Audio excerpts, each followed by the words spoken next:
வணக்கம். இன்னைக்கு உங்களுக்காக கதை சொல்ல வந்திருப்பது வியல் உங்கள் சகி. இன்னைக்கு நம்ம பார்க்க போற கதையின் பெயர் நீயா. கதைக்குள்ள போலாமா? வாங்க அங்கிள், வாங்க சேது என்று மூர்த்தியையும் அவர் மகன் சேதுவையும் உள்ளே அழைத்து சோஃபாவில் அமர வைத்தாள் லீலா. அவளை தர்ம சங்கடத்துடன் பார்த்து கொண்டே சோஃபாவில் வந்து அமர்ந்த மூர்த்தி, எப்படிமா இருக்கிற என்றார். நான் நல்லா இருக்கேன் அங்கிள், நீங்க எப்படி இருக்கீங்க? சேது, கல்யாணம் மாப்பிள்ளாகிட்டீங்க, என்ன ரொம்ப பிஸியா என்று அருகில் இருந்த அவர் மகனை பார்த்து சிரித்தாள். அதெல்லாம் ஒன்றும் இல்லை லீலா என்று தயங்கி கொண்டே கூறினான் சேது. தாமு இருக்கானம்மா? இருக்காரு அங்கிள், உள்ளதான் இருக்காரு, கொஞ்சம் இருங்க என்று உள்ளே ஓடினாள். சற்று நேரத்தில் சோர்ந்த முகத்துடன் வெளியே வந்த தாமு அவர்களை பார்த்து கொண்டே அமைதியாக வந்து சோஃபாவில் அமர்ந்தார். அவர் எப்படி பார்ப்பது என்று சங்கடத்துடன் அங்கும் இங்கும் பார்த்து கொண்டிருந்த மூர்த்தி, வாப்பா தாமு, என்ன ரொம்ப டல்லா இருக்கிற என்றார் அமைதியாக. என்ன பண்றது, பழகினவங்களே முதுகுல குத்தும் போது மனசு சோர்ந்துதான் போகுது. அவர் பேச்சில் இருக்கும் கோபம் மூர்த்திக்கு நன்கு புரிந்தது. சேது அமைதியாக தலையை குனிந்து கொண்டு அமர்ந்திருந்தான். தாமு, நான் உனக்கு என்ன சொல்றதுன்னே புரியாம தவிக்கிறேன், தயவு செஞ்சு என்ன புரிஞ்சிக்க என்று அவர் பேசுவதற்குள், தோ பாரு, இப்ப நீ எதுக்கு வந்த அதை மட்டும் சொல்லு, மற்றதெல்லாம் பேசாத என்றார் முகத்தை சுளித்து கொண்டு. மூர்த்தி சேதுவை பார்க்க அவன் பேக்கில் இருந்த பத்திரிகை எடுத்து பழத்தட்டில் வைத்து அவரிடம் கொடுத்தான். மூர்த்தி அதை வாங்கி கொண்டு எழுந்து கொள்ள தாமுவும் எழுந்து கொண்டு அதை உற்று பார்த்தார். என்ன, உன் பையனுக்கு கல்யாணமா? எதுக்கு ஒரு பத்திரிகை வேஸ்ட் பண்ற? நான் வரமாட்டேன். தாமு என்று மூர்த்தி பதறுவதற்குள், அங்கிள், தயவு செஞ்சு எங்களை புரிஞ்சுக்கோங்க, அப்பா மேல ஒரு தப்பும் இல்லை. அப்பாவும் நீங்களும் லீலாக்கும் எனக்கும் கல்யாணம் பண்ண பேசிட்டு இருக்கீங்கன்றது எனக்கு தெரியாது, அதனால தான். அப்ப தெரியலனா என்ன, இப்பதான் தெரிஞ்சிடுச்சுல்ல, இப்போ ஒத்துக்கோ என்று சேதுவை முறைத்தார் தாமு. அங்கிள், நான் என் கூட வேலை பார்க்குற லதாவை விரும்புகிறேன், அவளும் என்னை உயிருக்கு உயிரா விரும்புகிறா, அவளை தவிர என் மனசுல என்றவன் கூறிக்கொண்டிருக்க அவர்களுக்கு காப்பியுடன் வெளியே வந்த லீலா இருவருக்கும் ட்ரேவில் இருந்த காப்பியை கொடுத்தாள். சேது, உங்க சுச்சுவேஷன் எனக்கு நல்லா புரியுது, அங்களோட தர்ம சங்கடமான நிலைமையும் நான் தெரிஞ்சுக்கிட்டேன், நீங்க கவலைப்படாதீங்க, நான் அப்பாவுக்கு சமாதானம் செய்யறேன் என்றாள். அம்மாடி, ரொம்ப நன்றிம்மா என்று மூர்த்தி கண்கள் கலங்க, போதும், சும்மா இருந்த என் பொண்ணுக்கிட்ட நீதான் என் மருமக அது இதுன்னு ஆசையை காட்டிட்டு இப்போ உன் பையன் விரும்புறான்னு வேற ஒருத்தி உன் வீட்டுக்கு கூட்டிட்டு வரியா? அதுக்கு நான் அட்சதை தூவி ஆசீர்வாதம் பண்ணணுமா? என்னால வர முடியாது, நாங்க நாளைக்கே எங்க சொந்த ஊருக்கு போறோம், இனிமே உன் முகத்துல கூட முழிக்க கூடாதுன்னு நான் முடிவெடுத்துட்டேன், இனி உனக்கும் எனக்கும் இருந்த நட்பு இதோட என்று கூறிவிட்டு கடகடவென உள்ளே சென்றார். மூர்த்தி வேதனையோடு அவரை பார்த்து கொண்டிருக்க, அங்கிள், நீங்க ஒன்றும் மனசுல சங்கடப்படாதீங்க, அப்பாவை பத்தி தெரியுமில்ல, அவர் ஒருத்தர் மேல எவ்வளவுக்கு எவ்வளவு பாசம் வைக்கிறாரோ அவங்க ஏமாத்திட்டா அந்த அளவு வெறுத்துடுவாரு, நான் அவரை சமாதானம் செய்கிறேன், நீங்க கவலைப்படாதீங்க என்றாள். அம்மாடி, இப்படி ஒரு தங்கமான பொண்ணை என் மருமகளா அடைய முடியலைன்னு நான் எவ்வளோ வேதனைப்படுறேன்னு எனக்கு தான் தெரியும். சரிம்மா, நாங்கள் கிளம்புறோம், முடிஞ்சா அவனை சமாதானம் செஞ்சு கல்யாணத்துக்கு கூட்டிட்டு வா என்று கலங்கிய மனதுடன் அங்கிருந்து புறப்பட்டார் மூர்த்தி. லீலா, அப்ப நான் வரேன் லீலா, நாம வாழ்க்கையில ஒன்னா சேரலன்னாலும் நான் எப்போ உனக்கு ஒரு நல்ல நண்பனா இருப்பேன் என்று கூறிக்கொண்டு சேதும் எழுந்து கொண்டான். நீங்க எப்போ எனக்கு நல்ல நண்பர் தான் சேது. சரி, அது இருக்கட்டும், கல்யாணத்துக்கு அப்புறம் நீங்க சென்னையிலேயே இருந்துடுவீங்களா? ஆமா லீலா, எனக்கும் வேலை அங்கதானே, ஆனா அப்பாவும் அம்மாவும் சிதம்பரத்தை விட்டு வரமாட்டேன்னு சொல்லிட்டாங்க. சரி, ஆல் தி பெஸ்ட், உங்க திருமண வாழ்க்கை நல்லா அமையணும், நான் வர முடியலனாலும் உங்களுக்காக அந்த ஆண்டவங்கிட்ட வேண்டிப்பேன் என்றாள் லீலா. அப்ப நான் வரேன் லீலா என்று அமைதியாக சென்றான் சேது. ஒரே வாரத்தில் சேது லதா திருமணம் இனிதே நடந்தேற அவர்கள் சென்னையில் புது வாழ்க்கையை தொடங்கினர். அவர்கள் திருமண வாழ்க்கை சந்தோஷமாக சென்று கொண்டிருக்க தனது காதல் மனைவியிடம் மிகவும் அன்பாக இருந்தான் சேது. லதாவும் அவனே உலகம் என இருந்தாள். இப்படியே ஒரு வருடம் உருண்டோட அன்று ஹோட்டலில் காப்பி குடித்து கொண்டிருந்த சேது 3 வருடங்கள் முன்பு தனதுடன் ஆபீஸில் பணிபுரிந்த கோபியை சந்தித்தான். ஏய் சேது, என்னடா ஆளே அடையாளம் தெரியாம மாறிட்ட, கல்யாண வாழ்க்கை ரொம்ப சந்தோஷமா போறா போல இருக்கு என்று அவன் தோள்களை தட்டினான் கோபி. நான் அப்படியே தான் இருக்கேன், நீ தான் அலைமாறிட்ட. ஆமா, 3 வருஷம் முன்ன பெங்களூருக்கு போனவன் தான். சுத்தமா எங்களெல்லாம் மறந்துட்டியா? உன்னை கான்டாக்டே பண்ண முடியல. ஆமாண்டா, வேலை பிஸி. சரி, அது போகட்டும். உனக்கு கல்யாணம் ஆயிடுச்சுன்னு கேள்விப்பட்டேன். உனக்கு ஒரு வார்த்தை சொல்லலான்னா நம்பர் இல்லை. என்னாலையும் வர முடியாம போயிடுச்சு. ஆமா, லவ் மேரேஜா அரேஞ்ச் மேரேஜா? லவ் மேரேஜ் தான்டா. நீங்க இருந்து போனதும் நம்ம ஆஃபீஸ்ல வந்து சேர்ந்தா. பேரு லதா. ரொம்ப நல்ல பொண்ணு, சாஃப்ட் பர்சன். ஓ, புரியுது புரியுது. அப்படியே உங்களுக்குள்ள காதல் வளர்ந்துருச்சு. சரி, அது போகட்டும். என்ன, உன் ஒய்ஃபுக்கு என்னை இன்ட்ரடியூஸ் பண்ண மாட்டியா? ஓ ஷியோர், கண்டிப்பா. வீட்டுக்கு வாடா, நான் உனக்கு அட்ரஸ் சென்ட் பண்ணுறேன். முதல்ல ஃபோன் நம்பரை கொடு என்று ஃபோனை எடுத்தான். ஆ, கொடுக்குறேன்டா என்று நம்பரை கொடுத்தான் கோபி. ஆமாம், இதையாவது ஒழுங்காக வச்சிருப்பியா, இல்லை அடிக்கடி பொண்ணுங்களை மாத்துறது போல மாத்திடுவியா என்று சிரித்தான் சேது. ஏய், அதெல்லாம் இப்போ இல்லைடா. கல்யாணத்துக்கு அப்புறம் நான் மாறிட்டேன். இப்போ ஒரே பொண்ணு தான், அதுவும் என் பொண்டாட்டி என்று சிரித்தான். அப்படியா, உனக்கும் கல்யாணம் ஆகிடுச்சா? ஆ, ஆகிடுச்சுடா. நாங்கள் இங்கே வந்து 6 மாதம் ஆகுது என்று சலிப்போடு கூறினான். ஏய், என்னடா இப்படி சலிச்சுக்கிற? பின்ன என்னடா, கல்யாணத்துக்கு முன்னாடி ஜாலியாக சுற்றிட்டு இருந்தேன். பார்க்குற பொண்ணுங்களெல்லாம் சைட் அடிச்சுட்டு நல்லா பேசிகிட்டு இருப்பேன். ஆனால் இப்போ அது முடியல. ஏய், நீ பொண்ணுங்க விஷயத்தில் வீக்குன்னு தெரியும். ஆனால் கல்யாணம் ஆயிடுச்சுல்ல, இனிமே ஒழுக்கமாக இருக்க வேண்டாமா? ஏய், நான் என்னவோ பொம்பளை பொறுக்கி போல பேசுகிற. பொண்ணுங்க கூட ஜாலியாக பேசுவேன், பழகுவேன், அவ்வளோதான். மற்றபடி தப்பாலாம் இதுவரை நடந்ததில்லை. இது பொண்ணுங்களுக்கும் தெரியும். அதனால தான் என்கிட்ட அவங்களும் நல்லா பழகுவாங்க. அதை பார்த்து பொறாம பிடிச்சவங்க என்னை தப்பா பேசுறாங்க. அதுக்கு நான் என்ன செய்யறது? சரி, அப்படியாவது எதுக்கு பொண்ணுங்க கிட்ட பேசணும், பழகணும்? இதெல்லாம் ஒரு மனசுக்கு சந்தோஷம் தானே. நம்ம கிட்ட அன்பா பழகிறவங்க கிட்ட பழகிறது தப்பில்லை. அது ஆணா இருந்தா என்ன, பெண்ணா இருந்தா என்ன என்று சிரித்தான். என்னவோ போ, உன்னை திருத்த முடியாது. இதெல்லாம் எங்க கொண்டு போய் விடுமோ. சரி சரி, நான் அட்ரஸ் சென்ட் பண்றேன், வீட்டுக்கு வா என்று எழுந்து சென்றான். 1 வாரம் சென்றது. அன்று லதாவிற்காக அவளுக்கு பிடித்த மல்லிகை பூவை வாங்கி கொண்டு உற்சாகத்தோடு உள்ளே வந்து சேது உள்ளே மல்லிகை பூ வாசனை கம்மென்று வீசுவதை பார்த்தான். என்ன, இன்னைக்கு லதா என்ன தானே பூ வாங்கிட்டு வர சொன்னா? அதுக்குள்ள அவளே வாங்கிட்டா போல இருக்கு. மேடம் ரொம்ப நல்ல முடில தான் இருக்காங்க போல இருக்கு என்று குஷியாக அவளை அழைத்து கொண்டு உள்ளே வந்தான். சோஃபாவில் கோபி அமர்ந்து கொண்டிருக்க டீப்பாய் மேல் அவன் வாங்கி வந்த மல்லிகை பூவும் ஸ்வீட்டும் இருந்தது. அவனுக்கு காப்பியை கொண்டு வந்து கொடுத்து கொண்டிருந்தாள் லதா. ஏய், வாடா கோபி, எப்ப வந்த என்று அவனை அழைத்து கொண்டே வந்து சோஃபாவில் அமர்ந்தான் சேது. அவனை அப்பொழுதுதான் கவனித்த லதா. வாங்க, இப்பதான் வரீங்களா? ஆமா, உங்களுக்கு ஃபோன் பட்டா எதுக்கு எடுக்கவே இல்லை? கோபி அப்பவே வந்துட்டாரு, உங்களுக்காக தான் இவ்வளோ நேரம் காத்துட்டு இருந்தாரு என்றாள். அவளது கலகலப்பான பேச்சை கேட்டு ஆச்சரியம் அடைந்த சேது, அப்படியா, நீ எனக்கு ஃபோன் பட்டியா? எனக்கு காலை வரலையே என்று ஃபோனை எடுத்து பார்க்க, ஆமாண்டா, லதா உனக்கு 4-5 வாட்டி ட்ரை பண்ணாங்க, நானும் ட்ரை பண்ணேன் பாரு என்றான் கோபி. ஃபோனை பார்த்து சேது, அடடா ஆமாண்டா, ஃபோன் சைலண்ட்ல விழுந்திருக்கு, அதுதான் எனக்கு தெரியல, இல்லைனா இன்னும் சீக்கிரமா வந்திருப்பேன் என்றான். சரி சரி, நீ பார்க்காததும் நல்லதுதான். நான் லதா கிட்ட கொஞ்ச நேரம் பேச டைம் கிடைச்சது என்று சிரித்தான் கோபி. அப்ப நான் தான் வந்து உங்க பேச்சை கெடுத்துட்டேனா? சரி சரி, என்னடா நீ மட்டும் தனியே வந்திருக்க, உன் ஒய்ஃப் வரலையா? இல்லடா, அவ அவங்க மாமா பொண்ணு கல்யாணத்துக்காக ஏதோ நகெடுக்க போயிட்டா. நீ கூட போலியா? சேச்சே, பொண்ணுங்க கூட நகை கடை ஜவுளி கடை இந்த 2 இடத்துக்கும் போகவே கூடாது. அப்படி போனோம் அவ்வளவுதான், பைத்தியக்காரனா ஆகிடுவோம். கடையில் இருக்கிற எல்லா நகையும் எடுத்து பார்த்துட்டு கடைசியா முதல்ல எடுத்த நகையை எடுப்பாங்க. பாவண்டா இந்த நகை கடையிலையும் புடவை கடையிலையும் வேலை பார்க்குற ஆம்பளைங்க என்று கலகலவென சிரித்தான். அதுதான் வீட்டில் போர் அடிக்குதுன்னு இங்க வந்துட்டியா?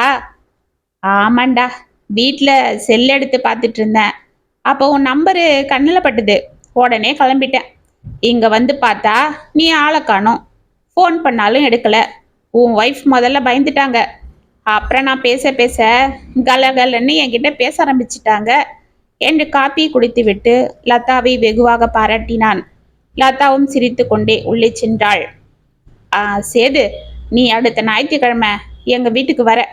அங்கே உனக்கு ஒரு சின்ன ட்ரீட்டு. என்னடா திடீர்னு? சும்மா தாண்டா, உன் கல்யாணத்துக்கு நான் எதுவும் செய்ய முடியலல்ல, அதுதான் சின்ன ட்ரிங்க்ஸ் பார்ட்டி. பார்ட்டியா? அதெல்லாம் எதுக்குடா? ஏய், பார்ட்டினா வேற யாரும் இல்லை, நாம் 2 பேரும் மட்டும்தான். ஏய், நான் அவ்வளவா ட்ரிங்க்ஸ்லாம் குடிக்கிறது இல்லடா. எனக்காக இந்த வாட்டி, சரியா? வீட்டில் உன் ஒய்ஃப் இருப்பாங்களே, அவங்க தப்பா ஏதாவது? இல்லடா, என் ஒய்ஃப் தான் கல்யாணத்துக்கு போறான்னு சொன்ன இல்ல, அப்படியா இருந்தாலும் என்னை எதுவும் கேட்க மாட்டா. ரொம்ப அட்ஜஸ்ட் டைப். என்னை எந்த தொந்தரவும் பண்ண மாட்டா. அப்படியா? அப்ப நீ கொடுத்து வச்சவன் தான். ஆமாண்டா. நீ மட்டும் என்ன, உன் ஒய்ஃப் ரொம்ப பிரில்லியன்ட். அவங்க கிட்ட பேசும்போதே தெரியுது என்று எழுந்து கொண்டான். இதற்குள் உள்ளிருந்து வந்த லதா, டிஃபன் ரெடி ஆயிடுச்சு, சாப்பிட்டு கிளம்பலாமே என்று அவனிடம் கூற, இன்னொன்னு இப்பதான் காஃபி குடிச்சேன், இன்னொரு நாள் கண்டிப்பா வந்து சாப்பிட்றேன் என்று கூறிவிட்டு கிளம்பினான். வாசலில் சென்று ஒரு தரம், ஏய் கண்டிப்பா வந்துடுடா என்று வண்டி எடுத்துக்கொண்டு புறப்பட்டான். என்னங்க, இவரை பத்தி தான் அன்னைக்கு சொன்னீங்களா? அப்பா, என்ன கலகலன்னு பேசுறாரு. வீடே அவர் இருக்கிற வரைக்கும் ஒரே சந்தடியா இருந்தது என்று சிரித்தாள் லதா. ஆமா, அவ எப்போ அப்படிதான் என்று சேது கூறுவதற்குள், என்னங்க கோபி என்றவள் ஏதோ கூற வாயெடுக்க, போதும் லதா, இப்ப எதுக்கு அவன் பேச்சு? நானே இன்னைக்கு உன் கூட ஜாலியா இருக்கலான்னு உனக்கு பிடிச்ச மல்லிகைப்பூவை வாங்கிட்டு வந்தா என்று அவளை அணைத்தபடி உள்ளே அழைத்து சென்றான். என்னங்க, என்ன இது? யாராவது பார்த்தா என்ன நினைப்பாங்க என்று வெட்கத்தோடு அவனை பிடித்து தள்ளிவிட்டு உள்ளே ஓடினாள். அவளை ஆசையோடு துரத்தி கொண்டு அவனும் ஓடினான். 4 நாட்கள் சென்றது. அன்று காலை ஆபீஸிற்கு சென்ற சேது தனது சீட்டில் போய் அமர்ந்ததும் ஆபீஸ் பாய் ஒரு கவரை கொண்டு வந்து அவனிடம் கொடுத்தான். அதில் அட்ரஸ் எதுவும் எழுதாமல் இருந்தது. அதை திருப்பி திருப்பி பார்த்து கொண்டிருந்த சேது, என்ன பாபு, இந்த கவரை யார் கொடுத்தாங்க என்றான். தெரியல சார், ஒரு ஆள் வந்து கொடுத்துட்டு போனாரு, நீங்க வந்தா கொடுக்க சொன்னாரு என்று கூறிவிட்டு அவன் வெளியே செல்ல, சேது அதை பிரித்து அதிலிருந்த லெட்டரை படித்தான். கையெழுத்து அச்சில் கோர்த்தது போல் அழகாக இருக்க, அதிலிருந்த விஷயம் சேதுவை நிலைக்குலைய வைத்தது. சேது, உங்கள் மனைவி லதாவும் உங்கள் நண்பன் கோபியும் தவறான உறவோடு பழகுகிறார்கள். உங்கள் மனைவி உங்களுக்கு துரோகம் செய்கிறாள். கோபி அன்று உங்களை பார்க்க வரவில்லை. உங்கள் மனைவியை சந்தித்து அவளுடன் சந்தோஷமாக இருக்கத்தான் வந்தான். அவர்கள் ஏற்கனவே ஒரே காலேஜில் படித்தவர்கள். அவர்கள் அப்பொழுதே ஒருவரை ஒருவர் விரும்பியிருக்கிறார்கள். ஏதோ காரணத்திற்காக அப்பொழுது பிரிந்தவர்கள் இப்பொழுது மீண்டும் சேர்ந்திருக்கிறார்கள். உங்கள் நண்பன் நல்லவன் அல்ல. அவர்கள் இருவரும் சேர்ந்து உங்களை ஏமாற்றுகிறார்கள். ஜாக்கிரதை என்று அதில் எழுதியிருக்க, அதை படித்து முடித்ததும் சேதுவிற்கு கிர்ரென தலை சுற்றியது. ஒரு நிமிடம் அவன் செயலற்ற பொம்மையை போல் ஆனான். அன்று மாலை வீட்டிற்கு சென்ற சேது அமைதியாக சோஃபாவில் அமர்ந்திருக்க, அவனுக்கு ஆசையாக தண்ணீர் கொண்டு வந்து கொடுத்த லதா அவன் அருகில் அமர்ந்து கொண்டு டையை கழட்டினாள். அவளை திரும்பி பார்த்த சேது, ச்சே, இவளா இவளா எனக்கு துரோகம் பண்றா? இருக்காது, யாரோ எங்க மேல பொறாம கொண்டவங்க இப்படி ஒரு லெட்டர் எழுதியிருக்காங்க. அந்த கோபி பொண்ணுங்க விஷயத்துல கொஞ்சம் அப்படி இப்படி இருக்கிறவன் தான். ஆனா இப்ப அவனுக்கும் கல்யாணம் ஆயிடுச்சு. அதுவும் இல்லாம தன்னோட நண்பன் மனைவி கிட்ட இப்படி நடந்துப்பானா? இருக்காது. ஆனா ஏன் இருக்காது? இவங்க ஏற்கனவே காலேஜ்ல பழகினாங்கன்னு அந்த லெட்டர்ல இருந்ததே. அப்ப ஏதோ சண்டை போட்டு பிரிஞ்சவங்க இப்ப திரும்பவும் சந்திச்சதும் மனசு மாறி இருக்கலாம் இல்ல? அந்த கோபி எப்பேற்பட்ட பொண்ணுங்களையும் பேசிய பணக்கக்கூடியவன் தான். அதனால தான் அன்னைக்கு யார்கிட்டயும் டக்குன்னு பழகாத இவ கூட அவன்கிட்ட கலகலன்னு பேசிட்டு இருந்தா. இதுவரை இப்படி புது ஆளுங்க கிட்ட இவ இந்த அளவு பேசி நான் பார்த்ததே இல்லை. சோ இவங்களுக்கு ஏற்கனவே பழக்கம் இருந்திருக்கு என்று அவன் மனதில் தீர்மானித்து கொண்டவன் அமைதியாக இருக்க, என்னங்க, என்ன ஏதோ யோசனையிலே இருக்கீங்க? ஆபீஸ்ல இருந்து வந்ததும் என்கிட்ட வம்பு பண்ணிட்டு இருப்பீங்க. இப்ப நானா வந்து பக்கத்துல உட்காந்துட்டு இருக்கிறேன், நீங்க அமைதியா இருக்கீங்க என்று வெட்கத்தோடு சிரித்தாள். ஆ, எல்லாம் புதுசா இருக்கேன்னு பார்த்துட்டு இருக்கிறேன் என்றான். என்னங்க சொல்றீங்க? அது ஒன்றும் இல்லை, இப்படி நீயா வந்து என் பக்கத்துல உட்காந்தது இல்லையா, அத சொன்னேன். ஆமா லதா, உன்கிட்ட ஒன்று கேட்கணும்னு இருந்தேன். என்னங்க, என்றவனை அன்போடு பார்த்தாள். அந்த பார்வை அவன் மனதில் ஏதோ நெருடலை ஏற்படுத்தியது. ச்சே, இவளை எப்படி நான் என்றவன் நொந்து கொண்டிருக்க, என்னங்க, என்னவோ கேட்க வந்தீங்க, கேளுங்க என்றாள். ஒன்றும் இல்லை லதா, கோபி உன் கூட காலேஜில் படித்தான்னு கேள்விப்பட்டேன். ஆமாங்க, அது அன்னைக்கே நான் சொல்ல வந்தேன், நீங்கள் தான் என்ன அதுக்குள்ள என்று வெட்கப்பட்டாள். சேதுவின் முகத்தில் பதட்டம் ஒட்டி கொண்டது. லதா, அப்படின்னா உனக்கு ஏற்கனவே அவனை தெரியுமா? நீங்கள் பழகியிருக்கீங்களா என்று படப்படத்தான். அவனை ஆச்சரியமாக பார்த்த லதா, இல்லைங்க, நானும் அவரும் ஒரே காலேஜில் படித்த விஷயமே எனக்கு தெரியாது. அன்னைக்கு அவர் பேசும்போது தான் தெரிஞ்சுது. அவர் என்னை விட சீனியராம். அவர் வேற டிபார்ட்மெண்ட், நான் வேற டிபார்ட்மெண்ட். நான் எப்பவும் யார்கிட்டையும் கலகலப்பாக பேச மாட்டேன். என் வேலை உண்டு, நான் உண்டுன்னு இருந்துப்பேன். எனக்கு அவ்வளவா ஃப்ரெண்ட்ஸும் இல்லைங்க. அதனால இவரை எனக்கு தெரியல என்றாள். சேதுவிற்கு ஒரு புறம் அப்பாடா என்று ஆனாலும் அவன் மனது அவள் பேச்சை முழுவதுமாக நம்பவில்லை. இவ ஒருவேளை நமக்கு உண்மை தெரிஞ்சிடுச்சுன்னு நினைச்சி பொய் சொல்றாளா? இதை எப்படி கண்டுபிடிக்கிறது? அந்த லெட்டர்ல இருந்தது போல இவங்க ஒன்னாதான் ஒரே காலேஜில் படிச்சிருக்காங்கன்னா அப்ப அதுல இருந்த மற்ற விஷயங்களும் ஏன் உண்மையா இருக்கக்கூடாது? இவ தான் என்கிட்ட பொய் சொல்றா என்று மனதில் நினைத்து கொண்டு லதாவின் கையை தட்டிவிட்டு விரண எழுந்து உள்ளே சென்றான். அவன் இப்படி வித்தியாசமாக அன்று நடந்து கொள்வதை பார்த்து கொண்டு ஒன்றும் புரியாமல் அமைதியாக இருந்தாள் லதா. அந்த ஞாயிற்றுக்கிழமை சேது வரமாட்டேன் என்று கூற விடாப்பிடியாக அவனை ஃபோன் செய்து வந்தே ஆக வேண்டும், இல்லை என்றால் நான் வீட்டிற்கு வந்து உன்னை அழைத்து செல்வேன் என்று கோபி அடம் பிடிக்க வேண்டா வெறுப்பாக அவர்கள் வீட்டிற்கு சென்றான் சேது. அவனுக்கு ட்ரிங்க்ஸை குடிக்க கொடுத்த கோபி அவனுடன் தானும் குடித்துவிட்டு சந்தோஷமாக பேசி கொண்டிருந்தான். சேதுவிற்கு மனதில் எரிச்சல் குமரி கொண்டிருந்தது. அவன் வேண்டா வெறுப்பாக மெதுவாக குடித்து கொண்டிருக்க கோபி சந்தோஷத்தில் ஏதேதோ பேசி கொண்டிருந்து கடைசியில் லதாவை பற்றி பேச்சு எடுத்து வெகுவாக அவளை பாராட்டி கொண்டிருந்தான். இது ஒன்றும் சேதுவிற்கு பிடிக்காமல் போகவே அவன் ஆத்திரத்தில் அங்கிருந்த பாட்டிலை எடுத்து அப்படியே வாயில் கவிழ்த்து கொள்ள சற்று நேரத்தில் போதை தலைக்கு ஏறி மயங்கி சாய்ந்தான். மறுநாள் காலை 10 மணிக்கு கண்களை திறந்த சேதுவிற்கு தலை விண்ணென வலித்தது. சுற்றி பார்த்து கொண்டே கட்டிலில் இருந்து எழுந்து அமர்ந்தான். அவனுக்கு சூடாக காப்பி கொண்டு வந்து கொடுத்தாள் லதா. அவள் முகம் வாடியிருந்தது. லதா, நான் இங்க எப்படி வந்தேன்? நேத்து நான் கோபி வீட்டில் தான். ஆ, தெரியுங்க. என்னங்க, என்ன இது புது பழக்கம்? நேத்து நீங்க அளவுக்கு அதிகமாக குடிச்சு மயங்கி விழுந்திருக்கீங்க. இப்படியே யாராவது குடிப்பாங்க என்று அவள் கோபித்து கொள்ள, சரி, நான் எப்படி இங்க வந்தேன் என்றான் சேது பரபரப்பாக. நீங்க எங்க வந்தீங்க? உங்களை அந்த கோபி தான் நைட்டு கொண்டு வந்து விட்டாரு. என்னது, அவன் வந்தானா? ஆமாங்க, அவர் தான் நைட்டு என்றவள் மேலும் கூறுவதற்குள், போது நிறுத்து என்று கடகடவனை எழுந்து பாத்ரூம் சென்றான். லதா ஒன்றும் புரியாமல் அமைதியாக எழுந்து கொண்டாள். சேது குளித்து முடித்துவிட்டு ஆபீஸிற்கு கிளம்ப அவனுக்கு டிஃபனை கொண்டு வந்த லதாவை திரும்பி கூட பார்க்காமல் கடகடவென சென்று விட்டான்.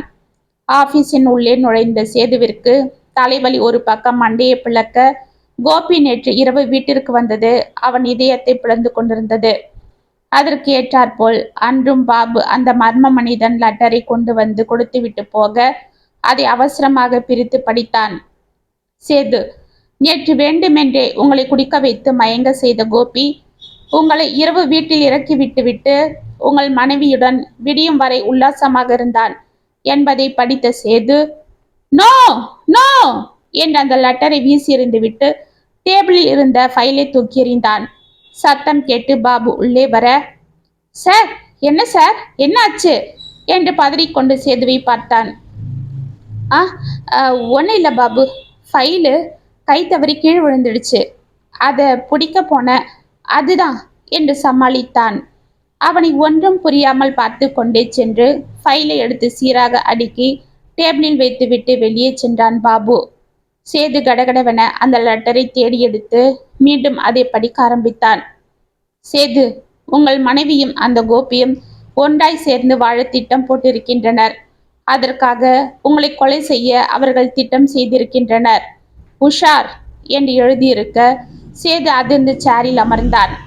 1 வாரம் சென்றது. இப்பொழுதெல்லாம் சேது பைத்தியம் பிடித்தவன் போல் ஆகிவிட லதாவை பார்த்தாலே எரிந்து விழுவதும், அவள் கையால் சாப்பிடாமல் எழுந்து செல்வதும், எதையோ பறி கொடுத்தது போல் நடந்து கொள்வதும், அவளாக ஆசையாக பேச வந்தால் அவளை கடிந்து கொள்வதும் என இருக்க, அவனது இந்த திடீர் மாற்றம் அவளுக்கு மிக்க மனவேதனை அளித்தது. அடிக்கடி கோபியை பற்றி தன்னிடம் ஏதேதோ கேள்விகள் கேட்டு அவளை காயப்படுத்தி கொண்டிருந்தான். இதனால் அவர்களது இன்ப வாழ்க்கை இப்பொழுது மிகவுமே சோகமான வாழ்க்கையாக மாறியது. இதற்கிடையில் அந்த மர்ம கடிதம் இரண்டொரு முறை வந்துவிட சேது முழு பைத்தியமாகவே மாறிப்போனான். 4 நாட்களாக வேலைக்கு செல்லாமல் பாரில் குடித்துவிட்டு தள்ளாடி கொண்டிருந்தான். அன்று குடித்துவிட்டு வண்டியில் ஏறச் சென்றவன் மயங்கி சாய்ந்தான். சற்று நேரத்தில் அவன் முகத்தில் யாரோ தண்ணீர் தெளிக்க எழுந்து அமர்ந்தவன் எதிரே லீலாவை பார்த்து அதிர்ந்தான். லீலா, நீயா? நீ எப்படி இங்க? அத நான் இல்ல கேட்கணும். என்ன சேது இது? நான் பார்க்கறது உங்களை தானா?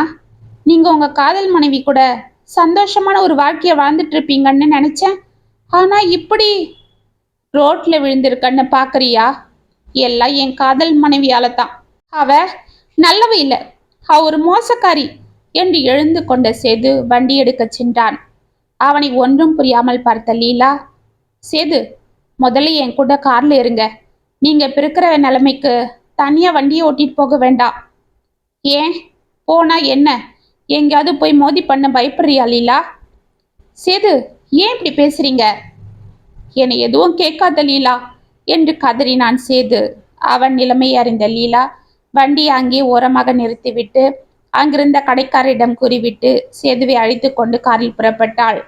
சேது அவளிடம் அனைத்தையும் கூறி அழ, என்ன சேது, நீங்க படிச்சவரு, நீங்க எப்படி ஒரு மொட்டை கடிதாசிய பார்த்து உங்க மனைவிய சந்தேகப்படலாமா என்றாள். இல்ல லீலா, உனக்கு தெரியாது, அதுல இருக்கிறதெல்லாம் உண்மையாவே நடக்குது. அதை நீங்க நேர்ல பார்த்தீங்களா? பார்க்கலனாலும் அது உண்மையா இருக்கும்னு என் மனசு சொல்லுது. மனசு சொல்றது எதையும் அப்படியே நம்பிடக்கூடாது. நீ எனக்காக இப்படி சொல்ற. சரி, என்ன விடு. நீ எப்படி இருக்கிற? எப்ப இங்க வந்த? ஆமா, உனக்கு கல்யாணம் ஆயிடுச்சா என்றான். அப்பா, இப்பயாவது கேட்கணும்னு தோணுச்சே. எனக்கு கல்யாணம் ஆயிடுச்சு. நான் ரொம்ப சந்தோஷமா இருக்கேன். அவர் என்னை நல்லா பார்த்துக்கிறாரு.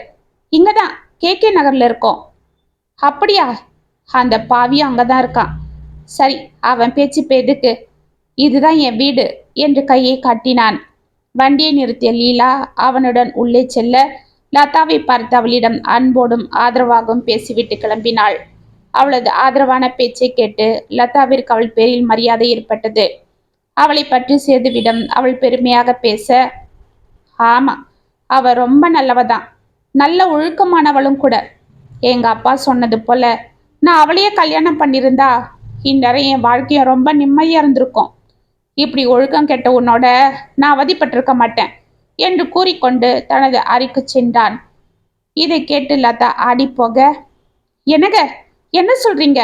நான் ஒழுக்கம் கெட்டவளா என்று அதிர்ந்து அவன் பின்னால் ஓடினாள். ஆமாண்டி, நீதான் ஒழுக்கம் கெட்டவ. உன்னை பார்க்கவே எனக்கு பிடிக்கல என்று கதவை படால் என சாத்தினான். லதா அதிர்ந்து நின்றாள். மறுநாள் மாலை ஆபீஸிலிருந்து புறப்பட்ட சேது வண்டி எடுக்க வண்டியின் மீது மர்ம கடிதம் இருந்தது. அதை பார்த்து அதிர்ந்து போனான். நடுக்கத்தோடு அந்த கடிதத்தை எடுத்து பிரித்தான். சேது, இன்று உன்னை கொல்ல திட்டம் போட்டிருக்கிறான் கோபி. நீ செல்லும் வழியில் உன் வண்டியின் மீது ஒரு மர்ம மனிதன் காரை கொண்டு வந்து இடிக்கப் போகிறான். நீ இறந்ததும் உன் மனைவியோடு கோபி உல்லாசமாக வாழப் போகிறாள். இன்றே அவர்கள் இந்த ஊரை விட்டு போக அனைத்து ஏற்பாடுகளும் செய்துவிட்டனர் என்று எழுதியிருக்க சேதுவின் மனதில் கோபம் பொங்கியது. ஓ, அவ்வளோ தூரம் ஆயிடுச்சா? பார்த்துக்கலாம், இன்னைக்கு என்ன நடக்குதுன்னு பார்க்கறேன் என்று வண்டி எடுத்து கொண்டு விற்றென சென்றான். மெயின் ரோட்டில் அவன் வேகமாக சென்று கொண்டிருக்க எங்கிருந்தோ வந்த ஒரு கார் அவனை இடித்து தள்ளியது. வண்டியில் இருந்து எகிரி விழுந்த சேது அங்கிருந்த குப்பை தொட்டியில் விழுந்தான். அதில் குப்பைகளும் காகிதங்களும் அதிகமாக இருக்க அவனுக்கு அடி எதுவும் படாமல் தப்பித்து கொண்டான். அவன் எழுந்து ஆவேசமாக வருவதற்குள் அந்த கார் அங்கிருந்து விற்றென விரைந்தது. இவ்வளவும் சில மணித்துளிகளில் நடந்தேற சேதுவிற்கு இது எல்லாம் கோபியின் செயல்தான் என்று அறிந்து அவன் மீது ஆத்திரம் பொத்து கொண்டு வந்தது. கடகடவென வண்டி எடுத்து கொண்டு வீட்டிற்கு சென்றவன் தனது அறையில் இருந்த ஒரு பேக் எடுத்துக்கொண்டு லதாவை தரத்தரவனை இழுத்து கொண்டு வண்டியில் ஏறினான். என்னங்க, எங்க போறோம்? ஏன் ஒரு மாதிரி இருக்கீங்க? உங்களுக்கு என்ன ஆச்சு என்று பதறினாள் லதா. எல்லாம் நீ போக வேண்டிய இடத்துக்கு தான் போறோம் என்று அவளை முறைத்த சேது வண்டியை வேகமாக ஓட்டிச் சென்று கோபியின் வீட்டின் முன்பு நிறுத்தினான். லதா ஒன்றும் புரியாமல் வண்டியில் இருந்து இறங்கினாள். என்னங்க, இந்த வீடு யாரோடது? இது ஏதோ பெரிய பங்களா போல இருக்கே என்றாள். ஆ, இதுக்கு தானே ஆசைப்பட்ட, வா என்று அவளை தரத்தரவன் இழுத்துச் சென்று உள்ளே தள்ளினான். சோஃபாவில் அமர்ந்து டிவியை பார்த்து கொண்டிருந்த கோபி அவர்களை பார்த்து அதிர்ந்து எழுந்து கொண்டான். ஏய் சேது, வாடா. என்ன இது? லதாவை ஏன் இப்படி பிடிச்சி தள்ளிட்டு வர? லதா, என்னம்மா என்று அவள் அருகில் சென்றான். அவள் டக்கென நகர்ந்து கொண்டாள். ஆ, போதுண்டி, ஏன் இன்னும் நடிக்கிற? உன் காதலனோட கொஞ்சு, ஏன் ஒதுங்கி போற? ஓ, நான் இருக்கன்னே பாக்குறியா என்று கத்தினான் சேது. அவனை இருவரும் அதிர்ந்து பார்த்தனர். ஏய் சேது, என்ன உளர்ற? லதாவை போய். போதுண்டா துரோகி, ரொம்ப நடிக்காத. உங்க பிளான்லாம் எனக்கு தெரிஞ்சு போச்சு. என்ன பண்றது? என் தலையெழுத்து. நீங்க போட்ட பிளான்ல இருந்து நான் தப்பிச்சிட்டேன். என்னடா சொல்ற? நாங்க பிளான் போட்டோமா? ஆஹா, உனக்கு ஒண்ணுமே தெரியாதுல்ல. என்னை கொன்னுட்டு இவ கூட சந்தோஷமா வாழத்தானே நீ திட்டம் போட்ட. அதுக்கு தானே இன்னைக்கு என்னை கொல்ல ஏற்பாடு பண்ண. ஆனா நான் அதுல தப்பிச்சிட்டேன். அதுக்காக நீ கவலைப்படாத. நானே இந்த பாவிய உன்கிட்ட கொடுத்துறேன். இந்தா, இதுக்கு தானே இவ்வளவு துரோகம் என்று சிரினான். லதா காதில் கையை வைத்துக் கொண்டு கதறினாள். ஏய், என்னடா என்னனோ பேசுற என்று கோபி அலற. போது நிறுத்து. நீ என்ன அன்னைக்கு பார்த்தது எதேச்சியா நடந்ததில்லை. நீங்க ஏற்கனவே போட்ட திட்டம். என்னை குடிக்க வச்சு மயக்க வச்சு அன்னைக்கு ராத்திரி நீ என் பொண்டாட்டி கூட. ஏய், போது நிறுத்து. இதுக்கு மேல பேசின அவ்வளவுதான் என்று அவன் சட்டியை பிடித்த கோபி. இப்படி எங்க மேல அபாண்டமா பழிய போடுறியே, இதுக்கெல்லாம் என்னடா சாட்சி என்றான். சாட்சியா? இதோ பாரு என்று அவன் கையில் இருந்த பேக்கில் இருந்து அந்த மர்ம கடிதங்களை வீசி எறிந்தான். அதை பார்த்து இருவரும் பதறி போக கோபி அதை எடுத்து படித்தான். லதாவும் கடகடவென படித்தாள். இல்ல இல்ல, இதுல இருக்கிறதெல்லாம் பொய். என்னங்க, என்ன நம்புங்க. இது யாரோ நம்ம மேல இருக்கிற பொறாமையால பண்ணது. சத்தியமா சொல்றேன். அன்னைக்கு உங்களை விட்டுட்டு கோபி உடனே போயிட்டாரு. நான் உங்களுக்கு எந்த துரோகமும் பண்ணலைங்க. நான் அப்படிப்பட்டவ இல்ல என்று கதறினாள். போதும், நானும் அப்படிதான் உன்னை இத்தனை நாள் நினைச்சு ஏமாந்துட்டு இருந்தேன். உன் மேல நான் உயிரையே வச்சிட்டு இருந்தேன். என்னை ஏமாத்த உனக்கு எப்படி மனசு வந்தது என்று சேது கதற. போது நிறுத்து. இப்பவே உனக்கு எல்லா உண்மையும் புரிய வைக்கிறேன் பாரு என்று கடகடவென மாடிக்கு ஓடினான் கோபி. சேதுவும் லதாவும் அவனை அதிர்ந்து பார்த்து கொண்டு நின்றனர். சற்று நேரத்தில் மாடியில் இருந்து அவனது மனைவி லீலாவை பிடித்து இழுத்து வந்த கோபி அந்த லெட்டரை அவளிடம் நீட்டினான். உண்மையை சொல்லு, இந்த லெட்டரை எழுதினது யாரு? நீதானே என்றான். அவள் அமைதியாக நின்றாள். சேதுவும் லதாவும் ஒன்றும் புரியாமல் ஒருவரை ஒருவர் பார்த்து கொண்டனர். சொல்லு, இந்த லெட்டரை எழுதினது நீதானே? இதுல இருக்கிறது உன் கையெழுத்து தான். எனக்கு நல்லா தெரியும். சொல்லு. இப்படி ஒரு குடும்பத்தை கலங்க வச்சு அந்த அப்பாவி பொண்ணோட வாழ்க்கையை கெடுக்கிறது நீதானே? அவளோட பாவம் உன்னை சும்மா விடுமா? சொல்லு என்று கத்தினான் கோபி. ஆமா, நான் தான் எழுதினேன். நான் தான் சேதுக்கு இப்படி ஒரு மொட்டை கடிதாஸ் எழுதினேன். அதை ரோட்ல போற யார்கிட்டயாவது கொடுத்து உதவி கேட்கிறா போல சேது ஆபீஸ்ல கொடுத்தத நான் தான். உங்களுக்கும் லதாக்கும் தொடர்பு இருக்குன்னு பொய் சொல்லி சேதுவை நம்ப வச்சதும் நான் தான் என்று கத்தினாள் லீலா. அனைவரும் அதிர்ந்து அவளை பார்த்தனர். லீலா, நீயா நீயா இப்படி ஒரு கேவலமான வேலையை பார்த்த? என்னால நம்ப முடியல. நான் உன் மேல எவ்வளவு நம்பிக்கை மரியாதை வச்சிட்டு இருந்தேன். நீ ஏன் என் வாழ்க்கை இப்படி பண்ண? என்னை எதுக்கு இப்படி ஏமாத்தின? ஆமா, எங்க அப்பாவும் தான் உங்க மேல நம்பிக்கை வச்சிட்டு இருந்தார். நானும் தான் உங்களை நம்பிட்டு இருந்தேன். நீங்க எங்களை ஏமாத்தல. என்னை நிராகரிச்சுட்டு இந்த லதாவை கல்யாணம் பண்ணிக்கல. அப்ப என் மனசும் எங்க அப்பாவோட மனசும் என்ன பாடுபட்டிருக்கோம். லீலா, நான் தான் அன்னைக்கே சொன்னேனேம்மா, உங்க அப்பாவோ எங்க அப்பாவோ நமக்கு கல்யாணம் பண்ற ஐடியால இருக்கிறது எனக்கு தெரியாது. அதுவும் இல்லாம நான் உன்னை அப்படி நினைக்கல. ஆனா நான் நினைச்சனே. என் மனசுல என்ன இருக்குன்னு நீங்க கேட்டீங்களா? நீ தான் என் மருமக, நீ தான் எங்க வீட்டுக்கு விளக்கேத்த போறவன்னு உங்க அம்மாவும் அப்பாவும் என்னை பார்க்கும் போதெல்லாம் சொல்லி சொல்லி எந்த சலனமும் இல்லாத என் மனசுல சலனத்தை ஏற்படுத்திட்டாங்க. நானும் உங்க மேல கொஞ்சம் கொஞ்சமா ஆசையை வளர்த்துக்கிட்டேன். ஆனா அது எல்லாம் தோ இந்த லதாவால கெட்டு போச்சு. ஆனாலும் இதெல்லாம் மனசுக்குள்ள போட்டு அழுத்திக்கிட்டு நான் எங்க அப்பாவோட கோயம்புத்தூர் போயிட்டேன். எங்க அப்பா என்ன நினைச்சு நினைச்சு அந்த வேதனையிலே ஒரு நாள் போய் சேர்ந்துட்டாரு. அப்புறம் சொந்தக்காரங்கெல்லாம் சேர்ந்து என்னை இவருக்கு கல்யாணம் பண்ணி வச்சாங்க. சரி, ஆசைப்பட்ட வாழ்க்கை தான் சரியா அமையல, தானா வந்த வாழ்க்கையாவது நல்லா இருக்கும்னு நம்பி நான் எல்லாம் மறந்துட்டு இவரோட வாழ ஆரம்பிச்சேன். ஆனா இவரு ஏன் எதிர்க்கவே பல பெண்களோட சந்தோஷமா பேசுறது, அவங்கள பத்தி பெருமையா என்கிட்டயே சொல்லி என்னை வெறுப்பேத்துறதுன்னு என்னை காயப்படுத்திட்டு இருந்தாரு. அதெல்லாம் கேட்டு ஒவ்வொரு சமயத்துல நான் அழுதா என்னை கேலி பண்ணி சிரிச்சிட்டு இருந்தாரு. இருந்தாலும் நான் இதெல்லாம் பொறுத்துக்கிட்டு பேசாம தான் இருந்தேன். ஆனா கொஞ்ச நாள் முன்னாடி இவர் உங்களை பத்தியும் உங்க லதாவை பத்தியும் சொன்னாரு. இவர் சொல்லும் போதே எனக்கு தெரிஞ்சு போயிடுச்சு அது நீங்க தான்னு. உங்க வீட்டுக்கு போயிட்டு வந்ததுல இருந்து இவர் லதாவை பத்தி ரொம்ப பெருமையா பேசிட்டு இருந்தாரு. இதை என்னால தாங்க முடியல. இவ்வளவுதான் நீங்க என்கிட்ட இருந்து விலகினீங்க. இப்போ இவரும் இவ்வளவு புகழ்றது எனக்கு பிடிக்கல. அதுவும் இல்லாம நான் இவ்வளவு வேதனையில இருக்கும் போது நீங்க நிம்மதியா வாழறதோ எனக்கு பிடிக்கல. அதனால தான் ஒரே சமயத்துல உங்க 3 பேரையும் நான் பழி வாங்க முடிவு பண்ணேன். அதுக்கு தான் இந்த மொட்டை கடிதாசி எழுதி உங்களை குழப்பினேன். கோபி மேலேயும் லதா மேலேயும் சந்தேகப்பட வச்சேன். உங்க மேல காரம் மோதனதும் நான் தான். ஆனா உங்களை கொலை செய்யற எண்ணம் எனக்கு இல்லை. இதனால நீங்க லதா மேலேயும் கோபி மேலேயும் தான் சந்தேகப்பட்டு லதாவை அடியோட வெறுத்துடுவீங்க, இல்லைன்னா கோபி அசிங்கப்படுத்துவீங்க. அப்பதான் அவருக்கு என் மேல பாசம் வரும், என்னை பத்தி புரிஞ்சுப்பாருன்னு நினைச்சேன் என்று முகத்தை மூடிக்கொண்டு கதறினாள். அவளை பரிதாபமாக பார்த்து கொண்டே அவள் அருகில் சென்ற கோபி, லீலா, என்னோட விளையாட்டுத்தனம் உன்னை இந்த அளவுக்கு காயப்படுத்திருக்கோன்னு நான் நினைக்கவே இல்லைம்மா. தயவு செஞ்சு என்னை மன்னிச்சிடு.